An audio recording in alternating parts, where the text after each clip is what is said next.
Author Nation, and how are you today? I am here to talk about. Actually, I should introduce myself. I'm your host, Melody Ann, and I'm thrilled to have you with us today. I'm so excited about what we're talking about today that I forgot to introduce myself because we're going to talk about a pivotal theme: how planning and clarity impact the success of your business. I know sometimes authors are resistant to the planning and getting really clear, and they just want to dive in, but this is really important. And so, as a member of Author Nation, I just want to remind you that you have access to a wealth of resources at authornation.online. You can see the link scrolling past you right there. And so, I am ready to dig in. In fact, I'm really, really excited about digging in. So, our guest, Laura Fox, ghostwriter. Laura Fox ghostwrites inspirational memoirs and self-help books for soul-driven coaches and healers. She lives on an off-grid farm in Washington State with 4 goats, 2 dogs, 3 cats, 2 ducks, and too many chickens. Let's welcome Laura Fox. Hello, Laura. How are you today? Hi, Melody Ann. Thank you so much for having me. Absolutely. So can you just share a little bit more on your background, as a ghostwriter and your passion for helping soul-driven coaches and healers? And if you want to give us a tidbit about the off-grid farm too, I'd love that. Sure. Okay. Well, I've been ghostwriting for, probably 2.5 years, and the off-grid farm has been going for 3.5 years. Yeah. Yeah, and both are a lot of fun and keep me very busy. Yeah, and you're really passionate about helping soul-driven coaches and leaders, and you've actually written a book on planning a nonfiction book, right? So could you give our audience a glimpse into the key elements of your planning process? Because this is something I really want to dig in today. Sure. Yeah. Well, I developed my planning process as a way to help the authors who come to me for ghostwriting. Um, and a lot of times people come to me and they're all excited about this book that they are going to get out into the world. You know, they have this message on their heart and they're really excited about it. But then when we start getting into the nitty gritty, you know, they don't have the details all planned out as far as like what exactly is this book going to be, and who is it going to impact, and how is it going to impact them, and how are readers going to find it. And these are things that are all very helpful for a ghostwriter to know, and also, as it turns out, for an author to know, even if you're not working with a ghostwriter. I've had people who come to me and they say, you know, I've had this book on my mind for years and I just can't get it out. You know, it's time to hire a ghostwriter. I can't do it on my own. And so I take them through my planning process, getting them ready to have their book ghostwritten. And as all the pieces fall into place, and as they get a really clear vision of who their reader is and how they're going to reach them, then a funny thing happens. You know, they have such a clear idea of what this book is going to be. They're like, I can do this myself. I'm going to go write this book. And they do. And it's just amazing. You know, I think that's a great success, is that, you know, they're basically their writer's block is removed because now they know where they're going and how they're going to get there. Yes, that's amazing. And it's true, because when people just dive in and just write, that's when all the obstacles come up, because they don't have that clarity and they haven't planned it through. So how does your planning process that you guide your ghostwriting clients through differ from what people think book planning should be, or what clients often do in book planning that doesn't work? I think that a lot of people, when you think of book planning, you think of it as simply like, this chapter is going to say this and the next chapter is going to say this. You know, people think of a book plan as an outline, and there's really so much more to it than that. You know, part of your plan is knowing, you know, really clearly what your message is, who your reader is, and then who you are to your reader, and what's going to motivate the reader to pick up your book, and then what kind of a transformation are they going to have as they read, and what are they going to do after they read the book. Those are all things that if you know you have that all laid out, then it's so much easier to, when you're making that outline, figure out what goes into the book and what doesn't. Yeah, I love that. And so you mentioned that by the end of the planning process, clients often remove obstacles to writing on their own. So can you elaborate on some of the common obstacles that you have found and how the process that you take people through actually empowers authors? Yeah, I think some of the obstacles that people have talked to me about are like, should I tell these stories in my book or should I not? What kind of a voice do I use? What details to include? And and knowing who you're talking to and how they see you and what they're going to get out of the book really helps you clarify what to put in and what to keep out. Yeah. Because it can be so overwhelming to try to figure that out without a map, you know? Right, right. I've had authors trying to plan a book where they say, here's a quote, and then here's a bit of information, and here's a story, and here's a this, and here's a that. And I understand that, and I actually encourage people to have similar structures in each chapter because it helps the reader uh, Mhm. under, understand the content, and they're not worried about what's coming next. If there's a formula structure, it's easier for them to read. But at the same time, you don't want to get stuck on, and then there's a story here, and then there's a this here. So how do you balance out these pieces where you have you know authors who are kind of analytical, this Mhm. this this this versus somebody who's like really getting creative about, who am I to my reader, and how are they going to change, and how do you balance that out? Yeah, you do need to balance that. Your book needs to be both an organic, living thing, and it has to be living and growing inside of a structure that you create for it. So, yeah, when you say, okay, there's going to be 1,000 words of story and then 1,000 words of exposition and then some exercises, and that becomes a predictable pattern, that does help the reader. It's like a rhythm. It's like a song with a rhythm when they know how the reader knows how this is going to go. And Yeah. you set that up in the introduction so they even know what to expect. And then the organic part is, what is the story? What is the lesson? What is the voice? Those are the parts where you get creative and you really get into the reader's mind and you ask yourself, what does the reader want to know next? Okay, they've read this, it's all new to them. What questions are coming up in their mind that I can answer in the next section? Yeah, brilliant.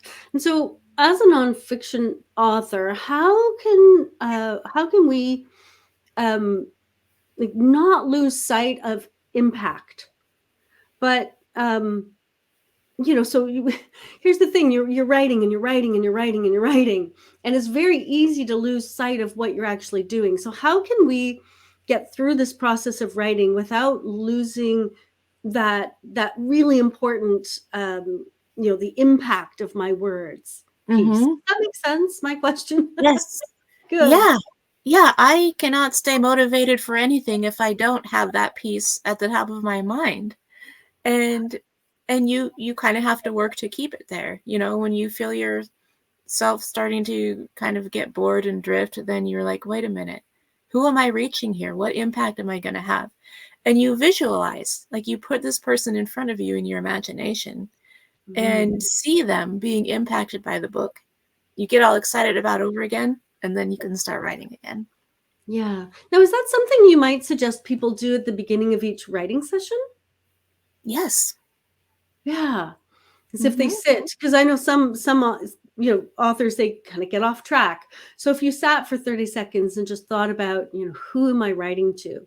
What do they need Mm-hmm. from me today? I can see how that just like short visualization gives them clarity for Mm-hmm. that particular writing session.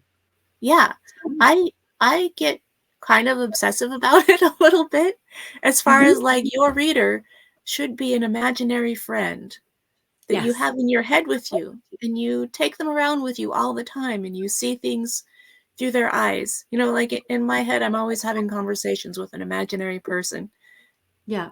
and it helps with the writing. Yeah.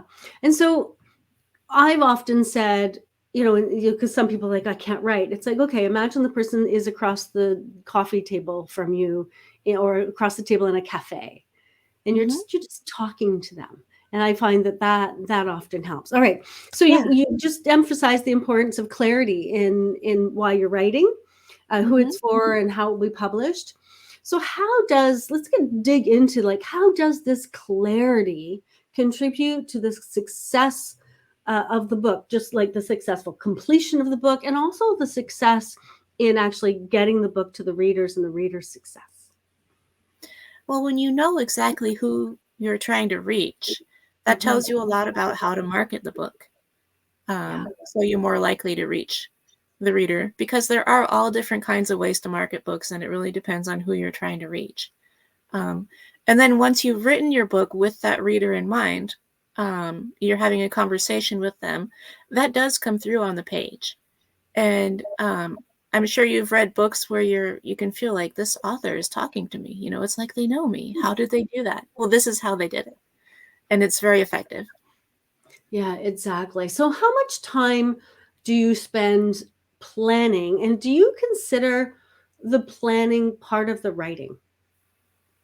Yeah, yeah, it's a big part of the writing. I mean, the more time I spend planning a book, the less time it takes to actually write it. Brilliant. I love that. Say that again. Yeah, the writing it's the biggest piece, really. I mean, the planning is the biggest piece. Yeah. So the more time we spend planning a book, the less time we will spend writing a book. And I think Yes. that's so important, because what I often hear from authors is they don't want to waste time planning. They Mm, want to jump into the writing, and then all the obstacles that you were talking about pop up. And mhm. so when you are working with clients who are ghostwriting, do I'm thinking about ghostwriting. It's different because they have to tell you the story. They have to tell you about it. And so is it easier when you think about, as a ghostwriting client, is it easier for them to sit down and take time to have that planning piece? Yes, for my process, because it's very collaborative, Hmm. because I take the author through the whole creative process with me. I know that the way some ghostwriters work is, the authors are busy, so they take the author through a series of interviews, Right. and it could be like 10, 12 hours of interviews or something. And then, 6 months later, they ping the author again and say, "Here's your book." Yeah. But that's not the way I do it. I like to have it a collaboration all the way through. I like to work with creative authors, who get very involved in the process. Um, and I forgot the question. I was just asking about, because a lot of authors resist planning. And Oh, so yeah.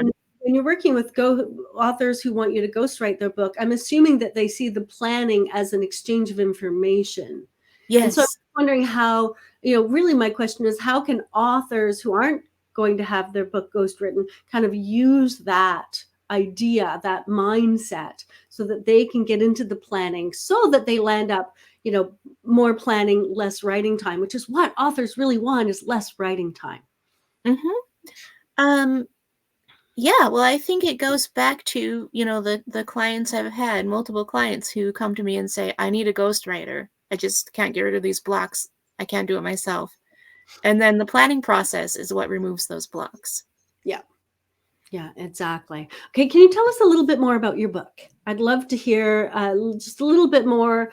And for authors who are out there, soul-driven coaches and healers who are out there, tell them kind of what they're going to get out of the book.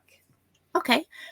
Yeah, my favorite authors to work with are coaches and healers, people who have been working for a while, making a difference. And through their practice, they've developed a really strong, unique perspective. And they figured out things that work. And they're ready to share it in a book. And it's so much fun to write those books.